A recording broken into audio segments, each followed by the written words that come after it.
Guile hath in damage thee no way, rather more honour left and more esteem. Me not advantaged, missing what I aimed. Therefore let pass, as they are transitory the kingdoms of this world. I shall no more advise thee. Gain them as thou canst, or not. And thou thyself seemest otherwise inclined Than to a worldly crown, addicted more To contemplation and profound dispute, As by that early action may be gained. When, slipping from thy mother's eye, thou wentest alone into the temple, there wast found among the gravest rabbis, disputant on points and questions fitting Moses' chair, teaching not taught. The childhood shows the man, as morning shows the day.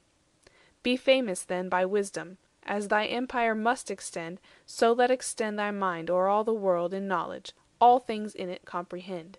All knowledge is not couched in Moses' law, the Pentateuch, or what the prophets wrote. The Gentiles also know, and write, and teach to admiration, led by nature's light. And with the Gentiles much thou must converse, ruling them by persuasion as thou meanest. Without their learning, how wilt thou with them, or they with thee, hold conversation meet? How wilt thou reason with them? How refute their idolisms, traditions, paradoxes? Error by his own arms is best evinced. Look once more, ere we leave this specular mount, westward, much nearer by southwest. Behold, where on the Aegean shore a city stands, built nobly, pure the air, and light the soil.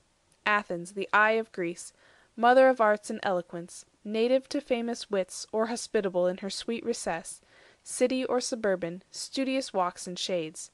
See there the olive grove of Academe, Plato's retirement, where the Attic bird trills her thick warbled notes the summer long.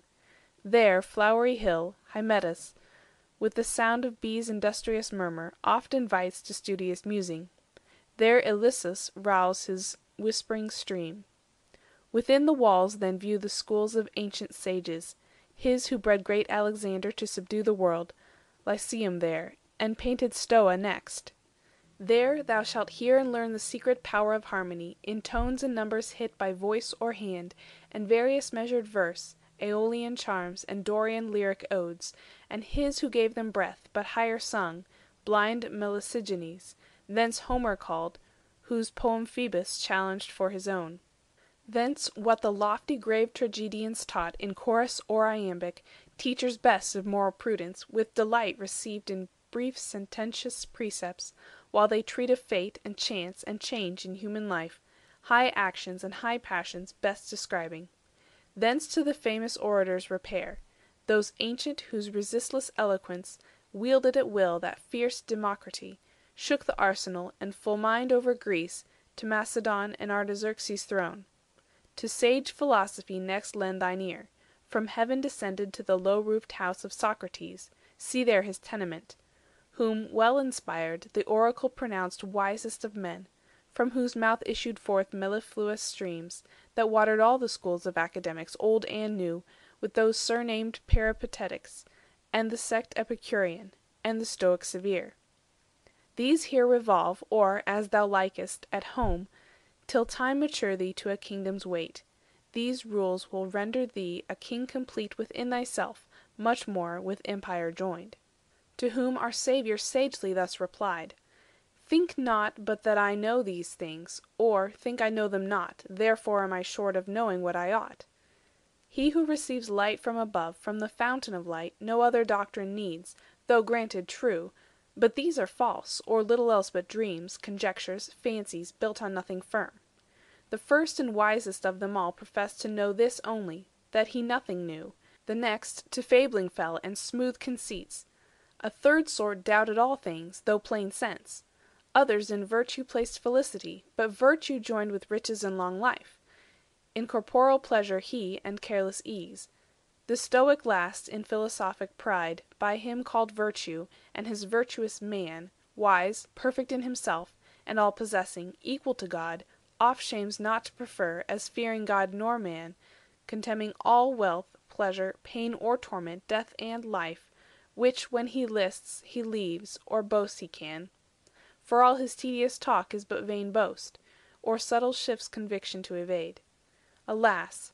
what can they teach and not mislead, ignorant of themselves, of God much more? and how the world began, and how men fell, degraded by himself, on grace depending.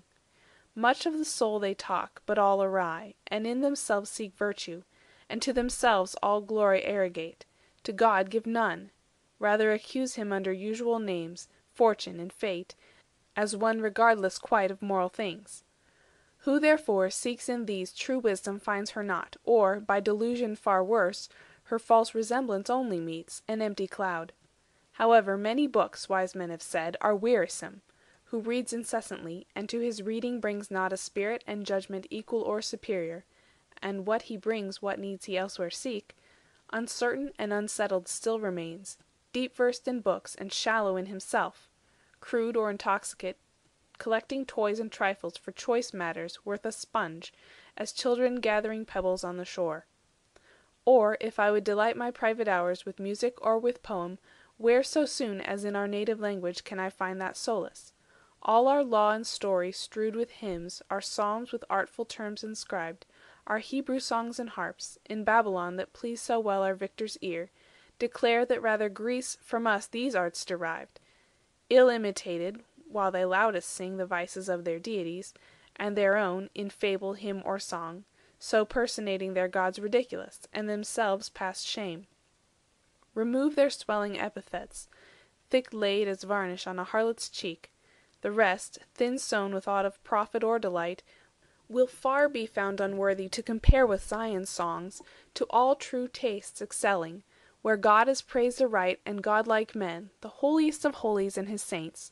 Such are from God inspired, not such from thee; unless where moral virtue is expressed by light of nature, not in all quite lost. Their orators thou then extollest as those the top of eloquence, statists indeed, and lovers of their country, as may seem, but herein to our prophets far beneath, as men divinely taught, and better teaching the solid rules of civil government in their majestic unaffected style than all the oratory of Greece and Rome.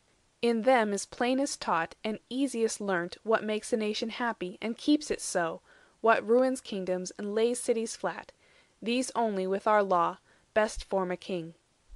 So spake the Son of God, but Satan, now quite at a loss, for all his darts were spent, thus to our Saviour with stern brow replied: Since neither wealth nor honour, arms nor arts, kingdom nor empire pleases thee, nor aught by me proposed in life contemplative or active, tended on by glory or fame, what dost thou in this world? The wilderness for thee is fittest place. I found thee there, and thither will return thee. Yet remember what I foretell thee. Soon thou shalt have cause to wish thou never hadst rejected, thus nicely or cautiously, my offered aid, which would have set thee in short time with ease on David's throne, or throne of all the world, now at full age, fullness of time, thy season, when prophecies of thee are best fulfilled. Now contrary, if I read aught in heaven, or heaven write aught of fate, by what the stars, voluminous, or single characters in their conjunction met, give me to spell, sorrows and labours, opposition, hate attends thee, scorns, reproaches, injuries, violence and stripes, and lastly, cruel death. A kingdom they portend thee, but what kingdom, real or allegoric, I cannot discern, nor when; eternal sure, as without end, without beginning, for no date prefixed directs me in the starry rubric set.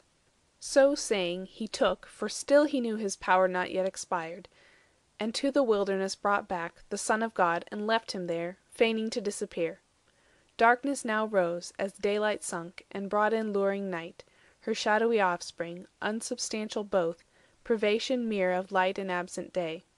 Our Saviour, meek, and with untroubled mind after his airy jaunt, though hurried sore, hungry and cold, betook him to his rest, wherever, under some concourse of shades, whose branching arms thick intertwined might shield from dews and damps of night his sheltered head.